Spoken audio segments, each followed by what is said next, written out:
So today I'll be talking about the prehistoric records.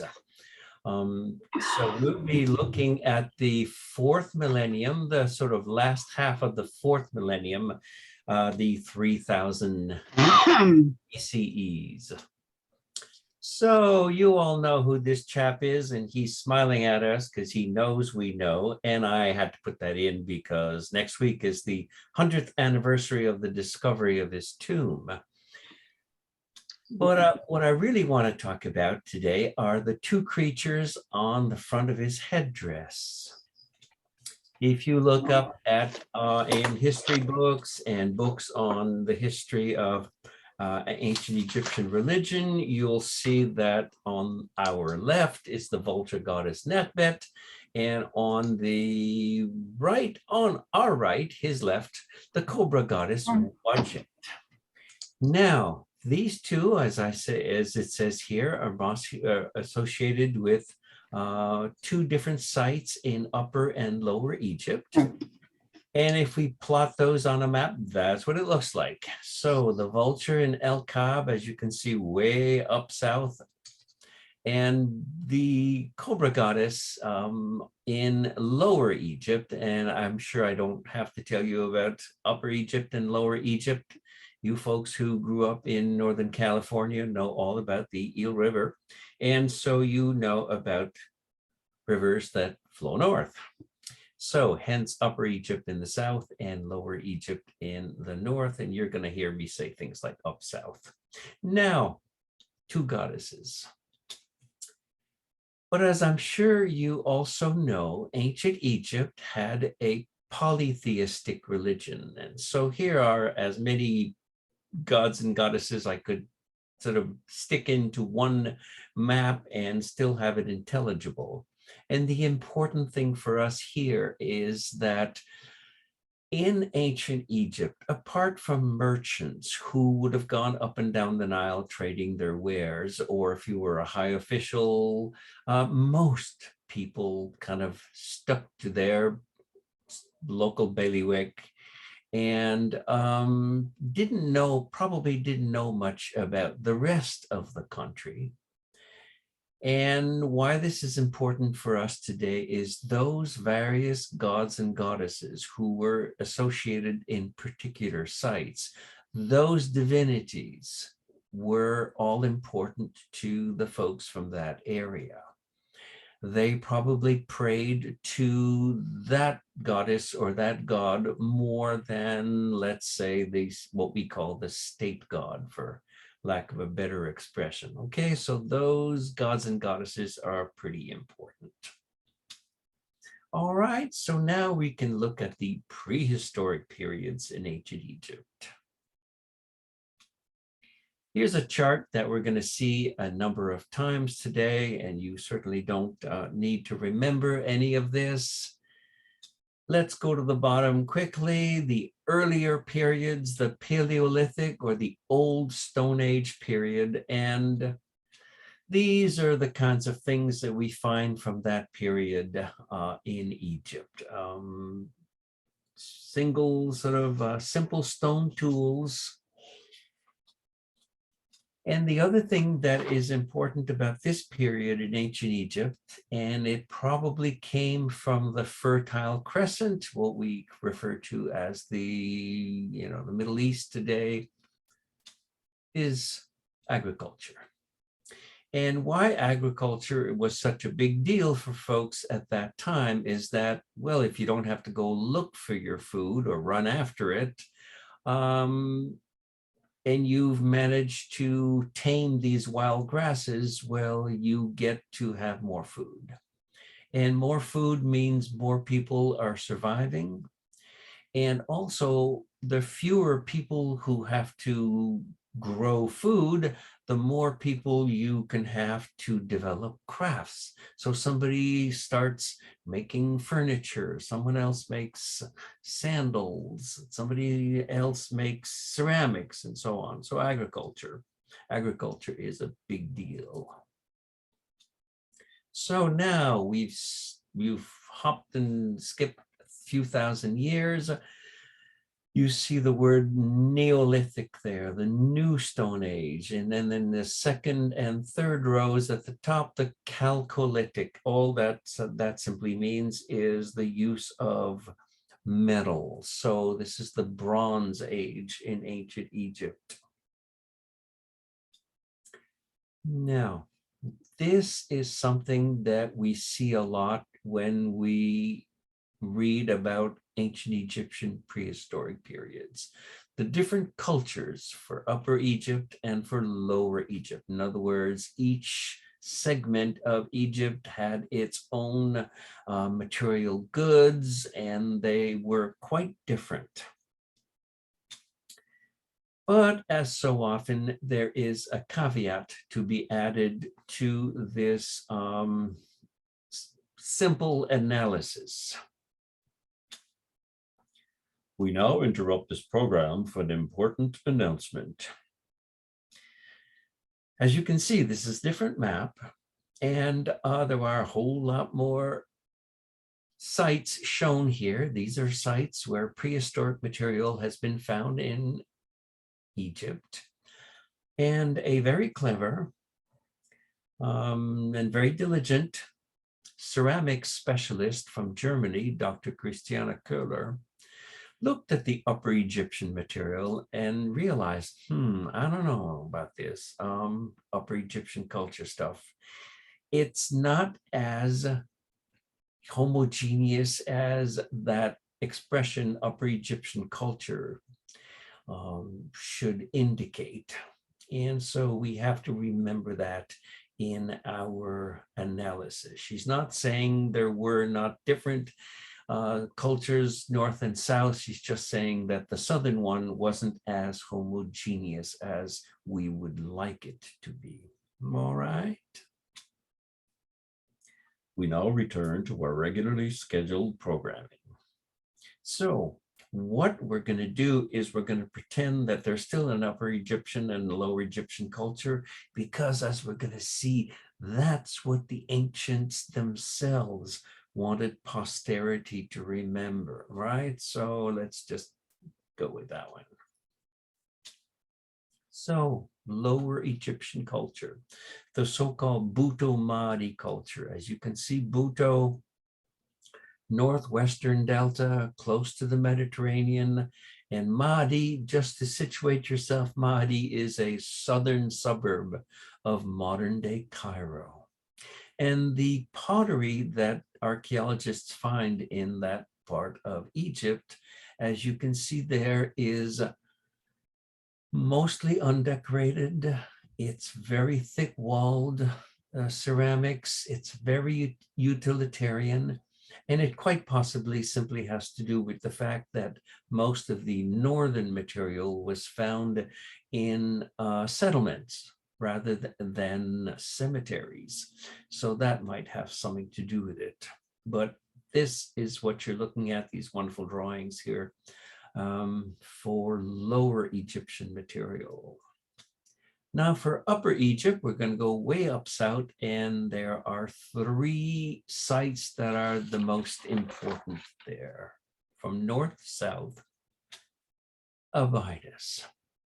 Abydos is important in the late prehistoric period because this is where the so-called Dynasty Zero was discovered. In the mid-1980s, a German expedition working at Abydos found this so-called Cemetery U. That explains the tomb UJ there. So that's tomb J in Cemetery U. And they found names of ancient Egyptian, clearly rulers. And all of a sudden there's that uncomfortable moment when you suddenly have the names of kings who predate what we call Dynasty 1. Hence this very cumbersome looking expression, Dynasty 0. So Dynasty 0 found at Abydos. The other thing that Abydos is important for in this late prehistoric period is that archaeologists discovered these little ivory tags, with hieroglyphs on them. So these hieroglyphs date back to 3,300 BCE or so, which compared to the traditional old history books pushes back the use of writing in ancient Egypt by a couple of hundred years. So these things are important, and as we'll see, they do play a part in our story in a little while. So from Abydos to Nagada, you'll sometimes see it like here with a Q. You'll sometimes see it with a G as well. So Nagada, this magnificent pottery. When a book on ancient Egyptian history, a picture book, will give you prehistoric pottery, that's what they're usually showing you because it's so pretty. Beautiful stuff. And what you see on the left side there, the so-called black topped pottery, beautiful, fine pottery, beautifully made. And the other thing that's important about this particular kind of pottery is, as someone pointed out a number of years ago by now, there is already a funerary industry in ancient Egypt. In other words, you have ceramicists, potters who make pots for everyday use. So of course this will have thick walls so they don't break. But this stuff you wouldn't want to use every day, what you're looking at right now, because it'd break, right? So very fine pottery made strictly for sticking in a tomb somewhere with some deceased person. Now, this pottery is so ubiquitous in Upper Egypt that historians of prehistory, archaeologists, anthropologists, talk about the Nagada period. So the oldest material is at the bottom of this chart here, Nagada 1, and then you'll also hear about the Nagada 2 period with its usual sort of subheadings, Nagada 2A, Nagada 2B, and then closer to the so-called unification of Upper and Lower Egypt in the late pre-dynastic, the Nagada, excuse me, the Nagada 3 pottery. So important ceramics. And then we'll still go further south at the city of Heliopolis. Now, everyone here knows about Heliopolis because of these two very famous pieces that were found there. They were found in the so-called main deposit, which is a great big hole dug in the temple of the falcon god Horus at Heliopolis.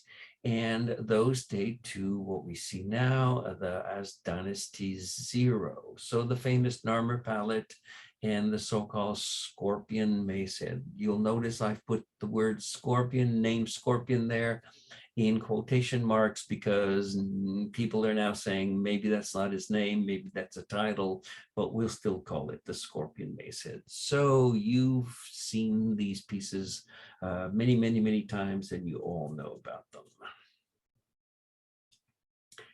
Now, when I read in a book or I hear a scholar talk about an ancient site being so important, the first thing that I ask myself is, why? You know, what made it so important, right? Well, let's have a look and we'll see that there's an important pattern that develops.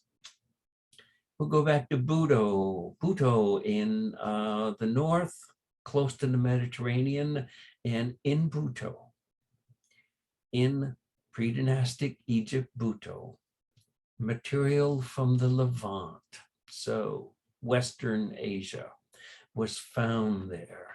And conversely, and perhaps not surprisingly, Egyptian material was found in the Levant as well. So it's clear that as far back as the 4th millennium BCE, trade was being done in the north of Egypt with the Levant. Now let's go back to Upper Egypt. The first site is Abydos.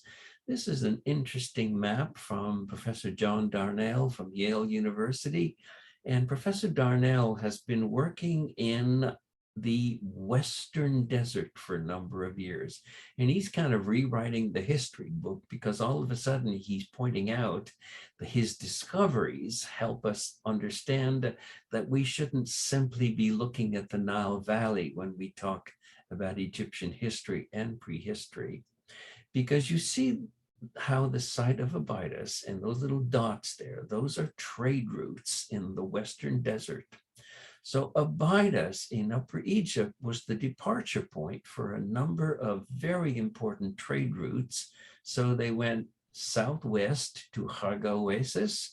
And if you went due west from Harga into Dakhla Oasis, which isn't shown here on this map, you could go to, well, Dakhla Oasis. But if you went south, you would be able to go all the way to modern day Sudan. So the importance of trade routes, but desert trade routes. From Abydos to Nagada. And Nagada is across the river from city of Coptos. And from Coptos, you could go via the Wadi Hammamat, and the word Wadi is simply the Arabic word for valley. So the valley of the Hammamat, all the way east to the Red Sea. And so any trade that came into Egypt from Mesopotamia that wasn't going through the Sinai or the Mediterranean would have come on one of these seaports in the Red Sea, and you see one of them here. So there's that word again, right? Trade. From Nagada to Hierakonpolis. Now, Hierakonpolis is also important, and let's look at a different kind of map which will help us to understand why. This is one of those wonderful Google satellite images, and you see Abydos there at the top, and then Nagada a little further south, and look at, see the green part in the middle? You've got the two deserts there, the red land, and then the black land, the Nile Valley itself. You see what happens to the Nile Valley south of Hierakonpolis, except for that little burp south of what you see as Gebel Silsila there, all the way upriver to Aswan. And then this is a little misleading because it's, of course, a modern picture. So Lake Nasser, the man-made lake that flooded Lower Nubia, well, the Nile Valley in Lower Nubia, underneath what is Lake Nasser, was also thin the way you see around Aswan. So what that means is Hierakonpolis has been described as the last place in the Upper Egyptian Valley that where you could grow food easily. And again, think of what I said earlier about the importance of food, right? The other thing that archaeologists have discovered at Hierakonpolis, there's been a lot of work done in the last 20, 25 years or so there, these huge warehouses. So what seems to have happened is that material would come in into Nubia from East Africa, go downriver, and was transported to Aswan. And from Aswan, it was transported to these huge warehouses in Hierakonpolis. So the recipient of a lot of the trade from Nubia. And certainly Nubia is another place that we really should look at when we look at Egyptian history. Nubia, to my mind, is becoming more and more and more important. What else was Hierakonpolis good for? Here's a map that comes from, as you can see in the reference in the lower right-hand side there, the late 50s, an article on the gold in the Eastern Desert. The Egyptians had the word, the expression, the gold of Coptos. So in the Eastern Desert in southern Egypt, and then the gold of Wawat and the gold of Kush was gold that came from the mines in the Eastern Desert in Nubia. And that certainly explains why the Egyptian crown coveted Nubia for so long because of gold. So Hierakonpolis, you just go a little bit further upriver and you cross the river and you have access to the gold mines in the Wadi Abad there. And as I'm sure you all know, gold is an extraordinary metal because unlike so many other metals, it never changes, so it doesn't tarnish. And so gold was an important trade material. Okay, so that certainly explains, to me anyway, why those various sites were important in the prehistoric period, and they have to do with merchandising, merchants and commerce, trade, and so on. To me, that's kind of interesting. The other thing that we can look at is in terms of our historical narrative. We're jumping hundreds of years here in the late Chalcolithic, in the so-called Nagada period. One of the things that archaeologists have discovered is what's called social stratification, or as it says here, increasing social complexity. What the heck does that mean? And how do archaeologists determine this sort of thing? Well, let's play archaeologists. And this is a hypothetical cemetery from the Nagada period. And archaeologists are kind of like those detectives that we like to see so much on PBS, those murder mysteries from England. And archaeologists do the same thing that detectives do. They set up a great big chart, they put it up on a wall, and they stare at it, and all of a sudden things pop at them. And I'm sure you looking at this hypothetical cemetery, that this is just made up, right? These ovals are tombs, and you can tell who is the wealthiest person here. And you can tell who is the least wealthy person here, because they've brought more stuff with them to the other world. And it's been posited that the putting in the material goods for the journey to the other world would bring a heightened status to a person who had more stuff than others. And what that means is that some families are getting wealthier. And of course, as you can guess, with more wealth comes more power. And so all of a sudden you've got families, clusters of people who are able to, well, throw their weight around a little bit more. So society is changing in this period in ancient Egypt, whereas before everybody's tombs were pretty much the same size.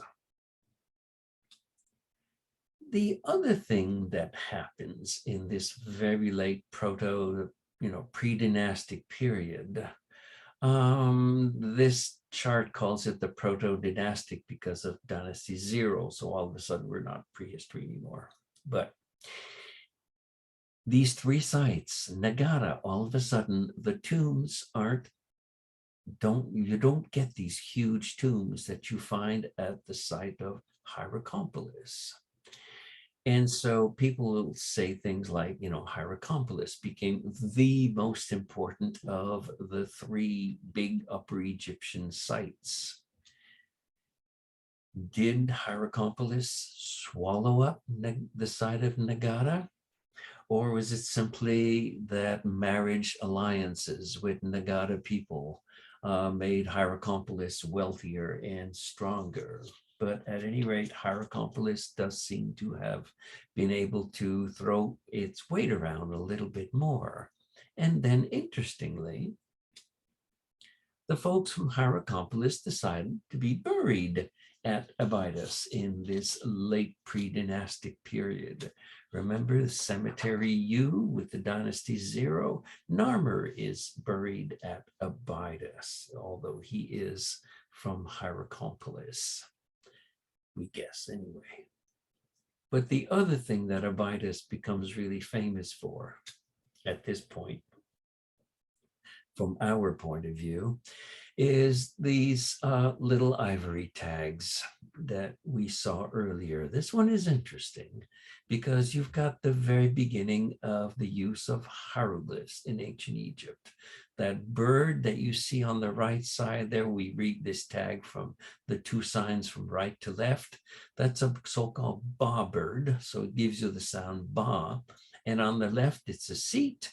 And the sound for this is set. So ba set, or what we have from the Greeks as telel, telel basta today, it's still called that, and the Greeks called it bubastis. So you see the ba and the st sound there.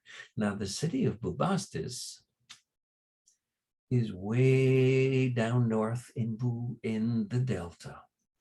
So that little bitty ivory tag that was found in Cemetery U at Abydos from the late pre-dynastic period comes from all the way down in the Delta. So you've got an exchange here. Did people from all over Egypt sort of give tokens of friendship or of accepting the hegemony of the Southerners when this chieftain or king, whatever you want to call him, is buried at Abydos? All of a sudden there were this merchandise from all over Egypt, and these little tags told the people of Abydos where that thing came, that particular package came from. So Abydos is certainly important at this site, at this period, sorry. So now we're around here. And the next thing we read in our history books is the so-called unification of Upper and Lower Egypt into one country, which the Egyptians called Kemet, or the Black Land.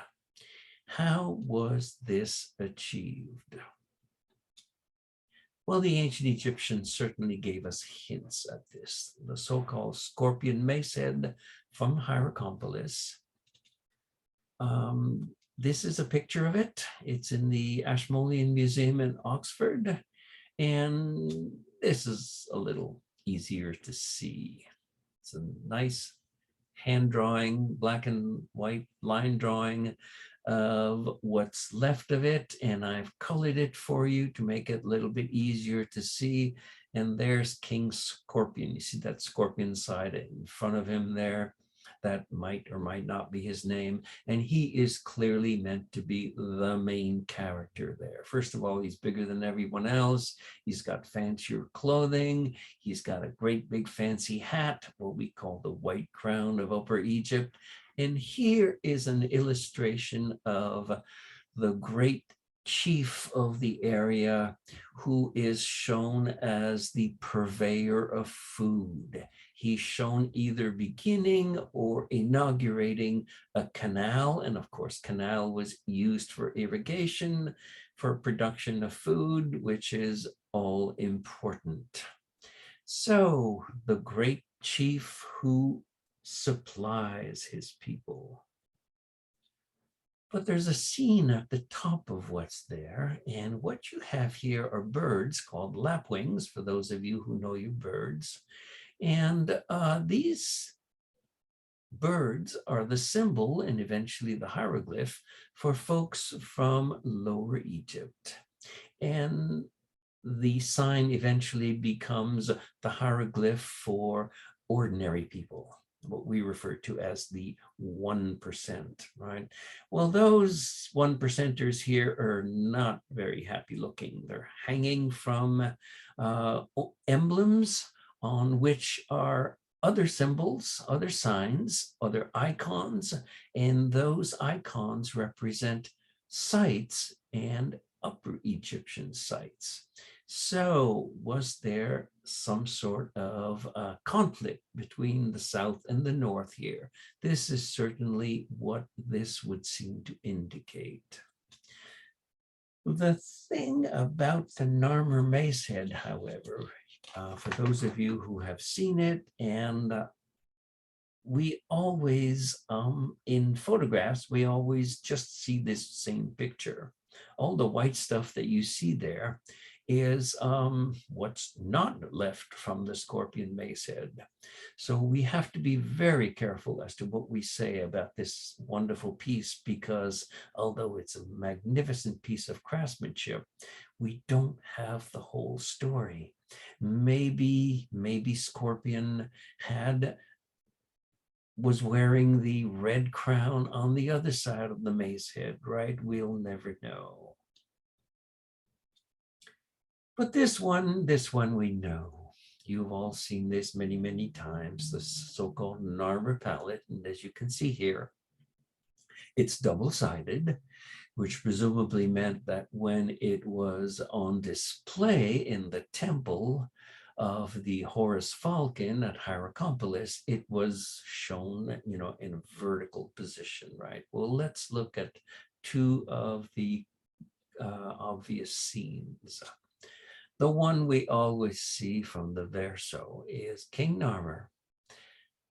He is holding a kneeling figure by the top of the head, and he's about to bash his brains in with the mace that he's holding in his right hand. And there's beautiful musculature shown in his arms, and the poor chap who's kneeling does not look very happy. In the upper right hand side of this, what you're looking at is the Horus Falcon. And so this is the god of the area of Narmer, and he is shown doing the same thing. And in fact, he is standing over a sign for papyrus plants, which is the plant for the heraldic plant, if you like, for Lower Egypt. So clearly here, the southerner Narmer is shown having battled northerners and is clearly triumphant. On the other side, the front side, the recto, you see the same sort of thing. Here, Narmer, second from the left, is inspecting the end of a battle, so the battlefield. And you can see on the right-hand side, 10 fallen enemies with their heads neatly tucked in between their legs, so clearly decapitated. And Narmer is inspecting the aftermath of a battle here. So, if Upper and Lower Egypt were indeed unified by Narmer, he certainly didn't do that through a referendum, right? The Narmer Palette is also important because it shows us Narmer wearing the white crown of Upper Egypt on the left side there, and the red crown of Lower Egypt on the right side. And of course, this is the sort of thing that you're going to see again in many, many, many picture books. So this is what ancient Egyptians wanted us to remember: the powerful ruler who defeats his enemies, your enemies. And so by doing that, he is not only conquering territory, but he is keeping you safe from your enemies. So this is a very biblical verb here, smiting the enemy, but you will always see this referred to as the smiting scene. So that's what the ancient Egyptians themselves wanted us to remember. The problem is we're not sure that that's what actually happened. If there was warfare, the kind of things that we've just seen, archaeologists should be finding destruction levels in Lower Egypt, levels where sites have been burned out and so on. And there's just no such thing. Archaeologists aren't finding signs, obvious signs of great big warfare. So what do? Well, we step aside and we let the ceramics be our guide. Let's see what the pottery tells us. So, Nagada culture, remembering the caveat in the south. I've colored the pots here a little differently, so just remember the color. So southern Egyptian culture and northern Egyptian culture. All right, now let's have something interesting from archaeologists. Here's a wonderful photograph of a German expedition in the site of Buto, and let's get a little closer in on it. You can see the different layers in that great big trench that's been done, and I'm sure I don't have to tell you that the older material is at the bottom, and so the first thing we find when we are digging is the later or newer material, right? So at Buto, here's what archaeologists have found. In the earlier strata, the lower strata, you get lower Egyptian material. So locally made stuff, which is exactly what you expect. And then as you go further into time, the middle strata showed, interesting, a mixture of lower Egyptian and upper Egyptian material.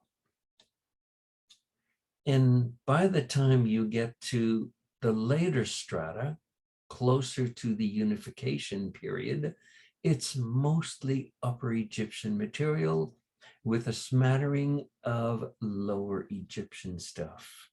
If we look at it on a map, you've got earlier stuff differentiated upper and lower. And by the time you're closer to the Unification period, upper Egyptian material is found absolutely everywhere. So that's the story that archaeology tells us. But man, that's not much of a story, right? You can't build a country on a story like that. We just sold them a lot of pots. That's not a very powerful story. Now this is a brand you can run with, right? The all-powerful king who defeats your enemies and unifies the country. It's the sort of thing that you see throughout history. This is a painting of the taking of the Bastille in July 1789 and what starts the French Revolution. You have your own iconic image of George Washington crossing the Delaware on Christmas Day, 1776, and it doesn't matter that it was mostly a minor victory over apparently drunken German mercenaries. The point is George Washington had a victory. And so you tell that story as much as you can, and the reputation of your great leader grows the more you keep telling the story. So, returning to ancient Egypt, which version is it? Warfare? Which, as I say, is certainly what ancient Egyptians wanted posterity to remember, or a more sort of cultural taking over by the South over the North. Having said that, do we really have to choose? Can it be a bit, perhaps a bit of both, right? Doesn't have to be just one or the other. So you've got Egypt unified, whatever that meant at the time. How do you promulgate that story? This is what we do, right? Narmer unites Egypt, read all about it. The problem is you're dealing with a mostly illiterate population. So that's not going to work so well. So what you do? You tell stories about it. You don't read all about it. You hear all about it. So you disseminate the story of your great ruler who's defeated your enemies.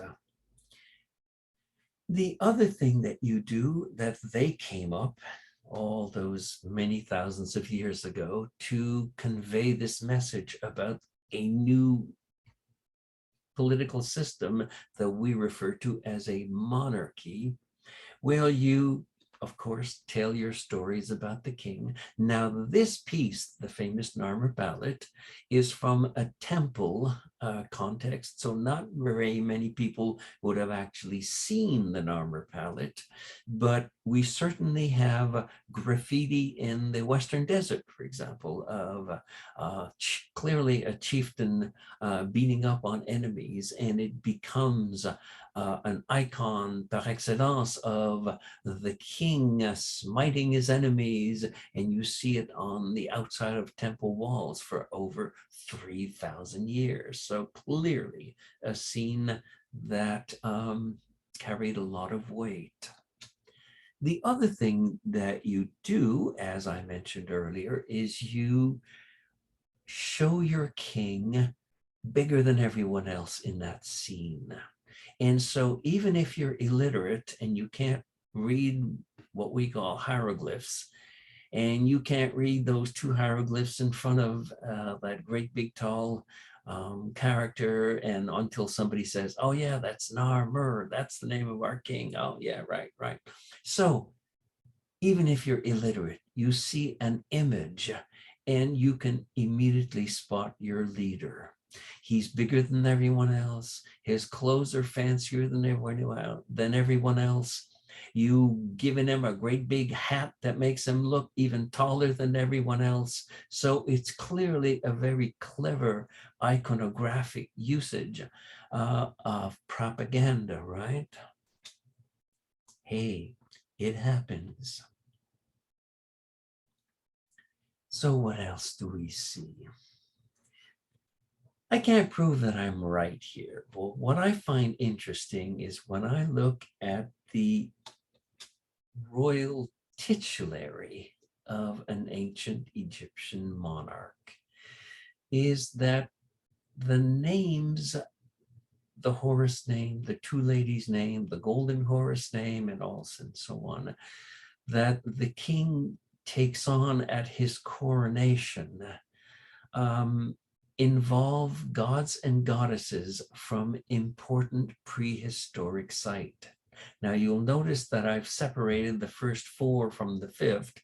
The fifth one, which is written in the cartouche, the so-called son of the sun god Re name, that's the name of the king when he was just the crown prince. And this happens to be Amenemhat III, and this is the name to which we add these Roman numerals. So Amenemhat III, Thutmose III, the great Ramses II. And the first four names are promulgated, they're announced at the coronation of the king. Now let's look at the history of this royal titulary. The Horus name is the very first one that we find, and we've seen the drawing on the right-hand side there, the Horus Falcon. And on the left that I've colored in red for you is from a prehistoric palette that shows a falcon breaking up a fortified town with a hoe.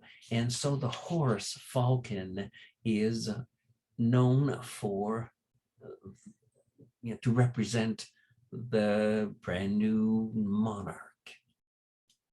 Now, this shouldn't be surprising because, as we've seen, Heliopolis is the home of the falcon god Horus. And this is the best example that I can think of to show the relationship between the god and the king. We often see that or read that the king is a god. Well, that's true after he's dead, but while he's living on earth, the god is still superior to the king. The king is simply the conduit to his people. But look at the beautiful design here, the protective wings of the falcon god enveloping the king and protecting him and so on. So there's a beautiful, beautiful image of the relationship between those divinities and the king. The other thing that they did to keep their story going is somebody came up with a very clever design to show this Horus name of the king, and it's called a serech. That's what they called it. And the word serech means to cause to know. In other words, to inform. And so here it informs us of the name of the ruler. And the various parts of this serech design are here. So the Horus Falcon on top of the building. Below that, in a little window, or else if this is meant to be a whole horizontal area, is the name of the king. And at the bottom is the representation of the facade of the royal palace. Now, you've also all seen this many, many, many times. For those of you who have been to Egypt, you've seen the real thing. And those of you who haven't yet been to Egypt, you've also seen this a million times in picture books. The step pyramid complex that surrounds the funerary complex of King Djoser's Saqqara. Let's have a little fun here. Let's put a Horus Falcon on top of the entrance. Let's add a window into which we put the name of the king under the Horus and over the doorway. And let's frame the entire thing, and there you have it, a serech. This is a three-dimensional representation of this serech. What other divinities were associated with the royal titulary? Well, remember the King Tut creatures on his headdress? Nekhbet and Wadjet. We've seen this on a map. And this is the very first time we see this particular part of the titulary, is the first king of the first dynasty. And let's look at these two divinities. They are goddesses, by the way. So, you know, in a polytheistic world, I don't want to argue about the importance of a polytheistic system over a monotheistic system. But as I often like to think, in a polytheistic system where you have goddesses as well as gods, maybe, just maybe, women felt a little bit more included, but I digress. The vulture on the left, Nekhbet, that becomes the what you see here, Queen Nefertari, the great queen of Ramses II. That headdress becomes the headdress for the chief queen. So in a scene, when you see a woman wearing this, she is the most important queen. And the Wadjet cobra you've seen a million times on statues of kings and two-dimensional representations, right? That's the uraeus, the standing rearing cobra. And here are two images that we don't see very often. On the left, from the mortuary temple of King Sahure at the site of Abu Zir from the 5th dynasty. And I've colored the background blue there. It may be a little clumsy on my part, but it does make the scene pop up a lot more easily. And you see the person on the left there, that's the goddess Nekhbet, who is identified as mistress of the Upper Egyptian divine palace. And she's shown nursing King Sahure.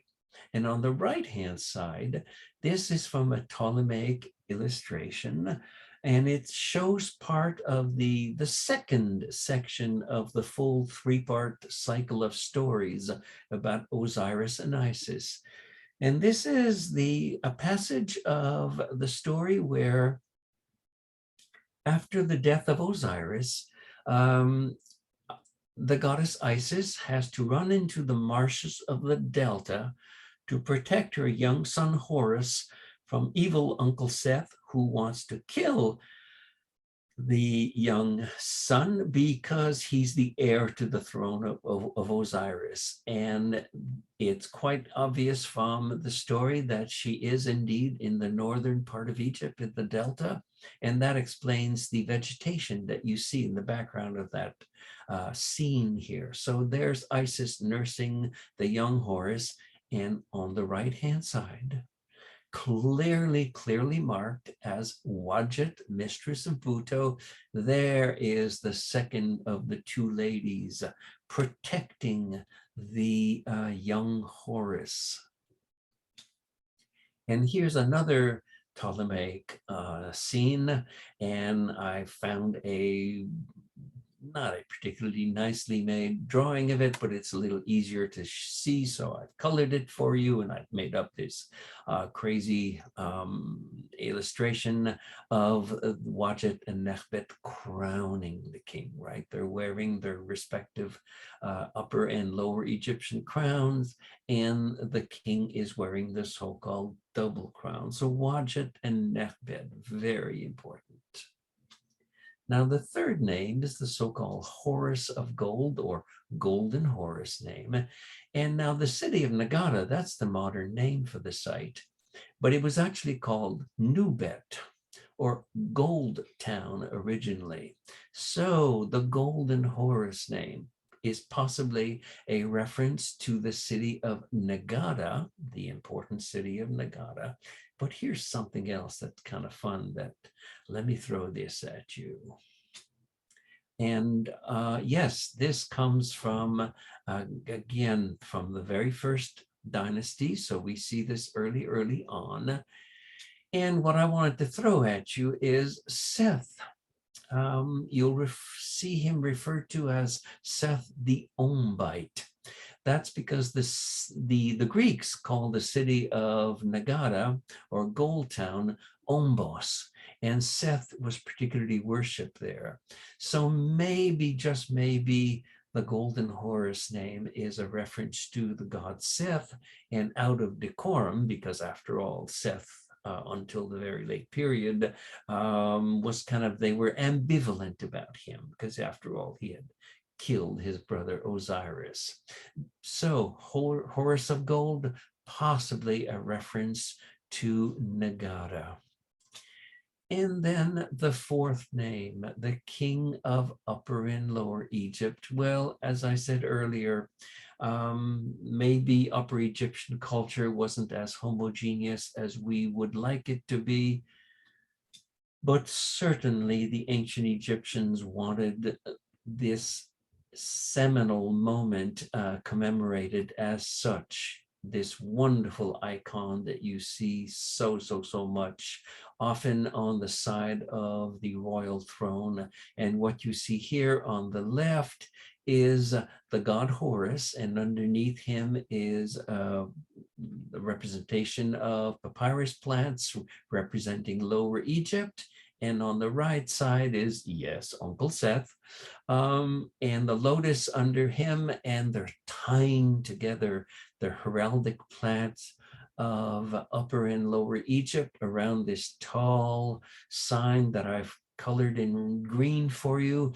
And that tall sign is the symbol, the hieroglyph for the verb sema, to unite. And so here is the perfect icon for this unification of South and North. And this happens again in the very first dynasty. So yeah, this didn't happen in a weekend or in a week. It happens over time, but it does happen mostly by dynasty first. And then the very last one, the son of the sun god. If there ever was one god who was meant to be the most important in ancient Egypt, this was it, the sun god. And so the king is said to be the son of Re. And this first shows up in the 4th dynasty. You see the 3 names there, Khufu, Khafre, and Menkaure. And I'm sure you know these as the builders of the 3 big pyramids at Giza. But the King Ra-Jedef, or Jedef Re, it's hard to tell, is when this particular name first shows up. And it isn't surprising that this solar appearance in the royal titulary, when you think of the pyramids as the ultimate symbol of solar power, right? Because you've got these huge 3-dimensional representations of the rays of the sun. So what do I take from all this?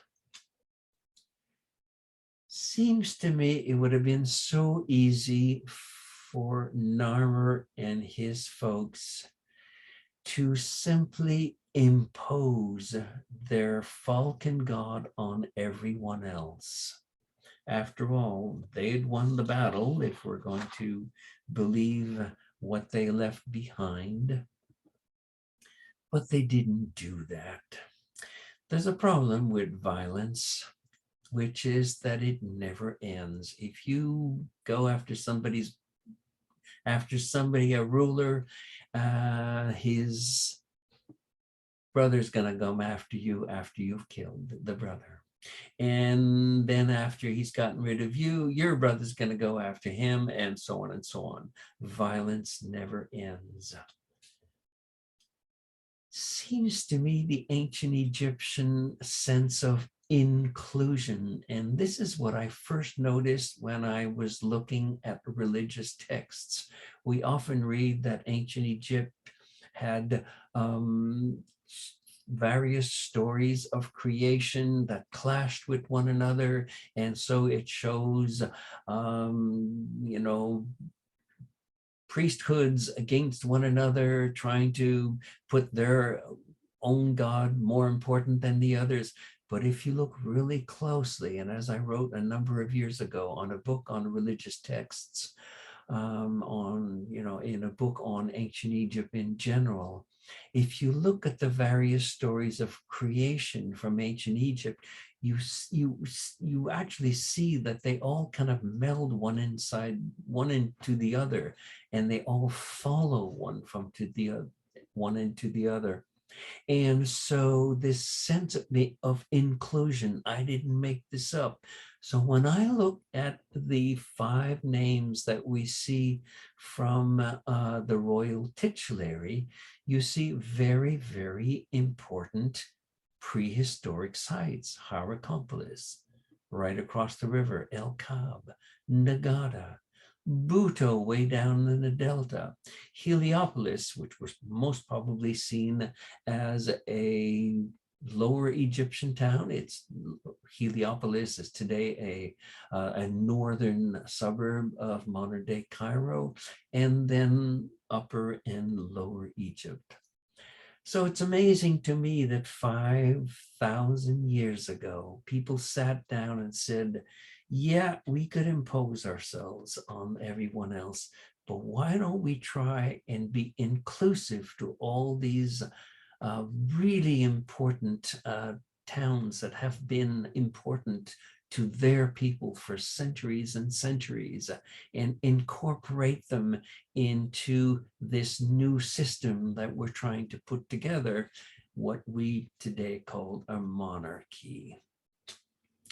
And so I think that's pretty amazing that all those thousands of years ago, somebody sat down and worked out this system that was more inclusive than exclusive.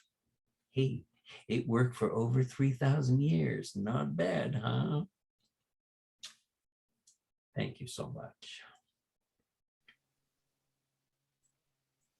Thank you, Professor Leprechaun. We have time for questions. If you would, please put them in the Q&A. Let me see if there are any. Not yet. I will start if I may. I have a question. Does the fact that these cities appear sequentially in the king list, as it were, mean, do you think, that the process of, shall we say, buy-in of the cities and regions took place over time? Oh yeah, absolutely. As I say, it didn't happen over a weekend or a week, but you can see it working its way through, just actually those first four names, which were the ones chosen for the coronation. They happen within the first half of the first dynasty. So it does happen over a few generations, but yeah, I don't think there's any doubt. And the fact that the very first one after the Horus name, honors the city of Buto. I mean, I can't prove that I'm right until we find a text that says this is why we did it. Yeah. I'm looking at the facts and I'm going, isn't it kind of interesting to see that? Fill in the blank. So yeah, I'd like to think that's how it worked out. Okay. Do we have any more questions? I'm looking for chat. I'm looking for. Okay. Okay. We have from Allison McCloskey. Thank you for a great talk. I was hoping you could go into a little bit more detail about the Horus name. Did you say this is first attested in the reign of Den? If so, where? No, the Horus name actually, which is the first of the five, that actually starts with Narmer. Oh, she's saying, she corrects herself, Golden Horus. The Golden Horus, yes, that's from the reign okay. of the star sign, what you describe as the star sign, that's kind of a nice way of looking at it. It's actually a collar. And so what we're looking at that looks like sort of, the stuff that's hanging down are pieces of gold that are hanging from a broad collar. And what are the two, look like ears on either side is what you would use to tie it behind you. So that is the hieroglyph for the word gold. And so that's why we call it the Horus of Gold. Okay. Does that answer the question? Yeah, that's a couple of questions. Somebody's asking, where was the Golden Horus name first attested? I don't know. I don't know it off the top of my head. I can tell you when, but I don't know where. It's probably on, oh gosh, wait a minute, I do know. It's from a pot, I think. It's pretty primitive looking compared to the later, Old Kingdom versions and so on. But it's pretty clear that's what it is.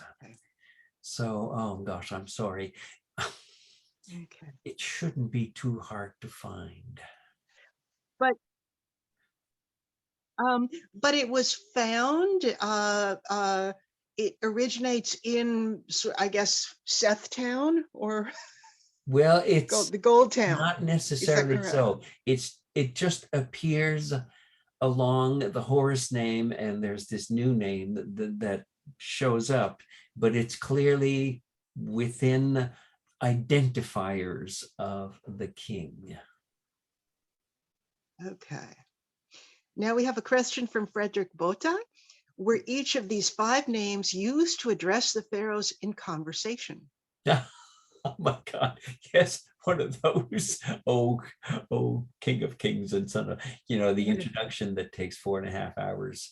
That's a good question. When we look at king lists, for example, the famous king list of Abydos, what they use is the first of the two cartouche names. In other words, the king of Upper and Lower Egypt name. because that cartouche was clear and it was easy to recognize, because again, perfect design, right? It's in this oval. And so even if you're illiterate, you go, oh, there's the oval. Yeah, that's the name of the king, man. And somebody reads it out for you and so on. But how somebody addressed the king is a good question. In the text, they talk about, His Majesty. So maybe, but of course, that's kind of a modern Western concept. The word that we translate as majesty is actually the word for person. So your person, his person in third singular. I just find his person very clumsy. Whereas if we write down His Majesty, everybody understands what we're talking about. A royal person. Okay. Okay. We're getting now, the questions are coming thick and fast. From Claudius Reich, do you know of any parallels between the local gods showing up in the titulary names and any spread in their worship? Oh my, what a great question. I don't know that we can say that, because those early temples are so small and so few of them have actually survived.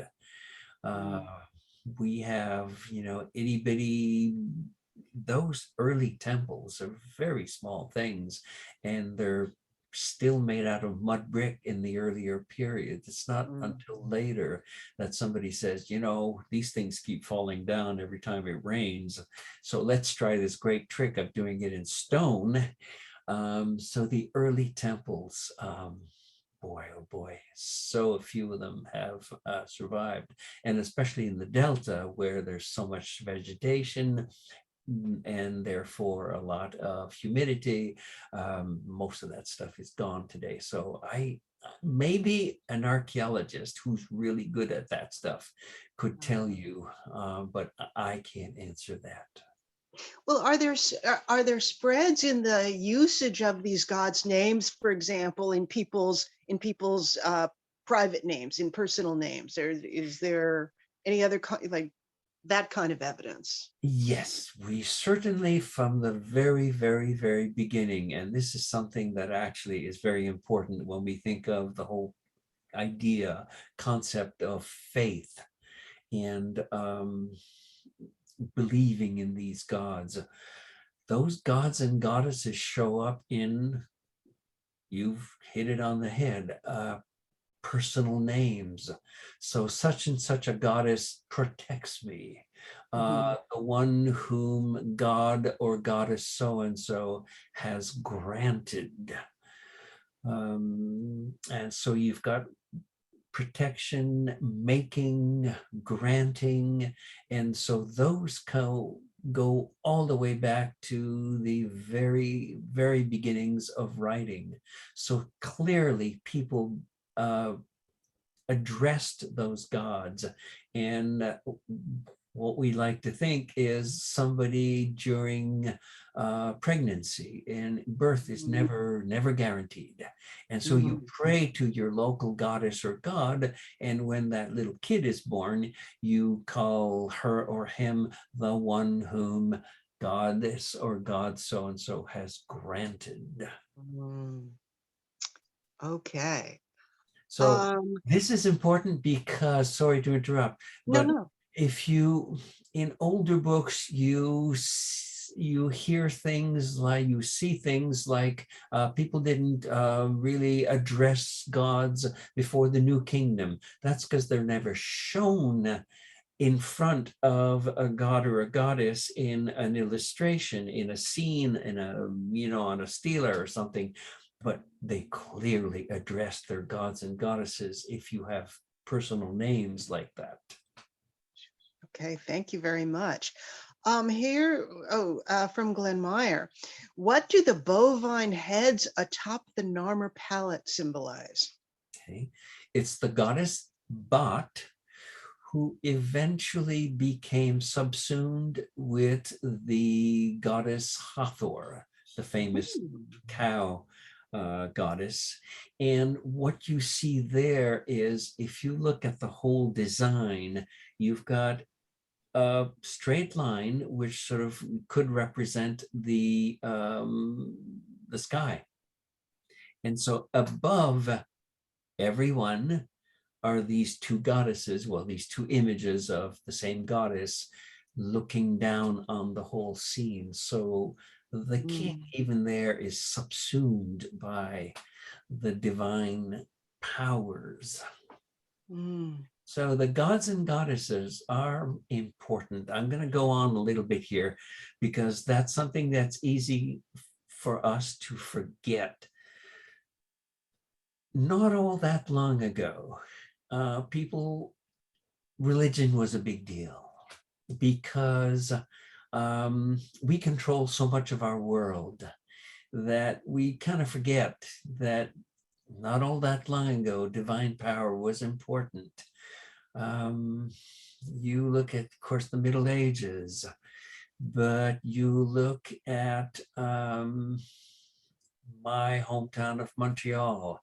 There's a wonderful little chapel on the St. Lawrence. So people who have come across the Atlantic in these rickety little boats, the wooden boats, compared to the boats that we have today. And they've crossed the Atlantic and they go up river on the St. Lawrence. And when they land in Montreal, there is the Lady of Perpetual Help, Notre Dame de Bon Secours, greeting them with her open arms. And so there's the divine who allowed you to make it across the Atlantic. And by the way, as a little kind of fun footnote, if some of you know the Leonard Cohen song, Suzanne, Yep. the Lady of the Harbor in there, that's the Lady of Perpetual Help. Okay. Another question from Frederick Bota. Do all the fourth accession names make sense as names of greeting or perhaps something else? Read my book, it's all there. All right. It's a translation of all those names, and what they are, it's actually fascinating to look at. They advertise the political program of that king.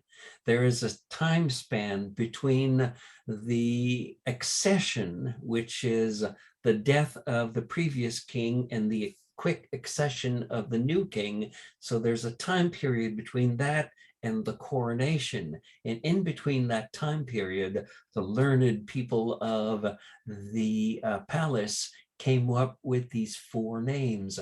And if you look at them, there's a wonderful chain of events within a certain dynasty. And you can see that they are announcing their political program. And it's important also to remember that they are glorifying the actual king, not the god who is represented. But so it's the manifestation of the god Re is firm. In other words, that particular king is said to be the manifestation of the god Re. So they are clearly delineators of what that king was going to be during his reign. Thank you. We have one question from Danji Ma, who says, thank you for the great talk. The Horus symbols, hieroglyphs, mapping from Upper to Lower Egypt are amazing. My question about Narmer, besides the Narmer Palette, is there any other evidence mentioned of his existence and achievements? Thank you. Yes, there are a great number of, his name is found in the Levant. His name is found in cemetery U at Abydos, scratched on pots. But there's also, there's a scorpion mace head, there's also a Narmer mace head, where some of the rituals from his reign are shown, their divine, festivals and so on. But it's the only one where we see him beating up on people. Okay.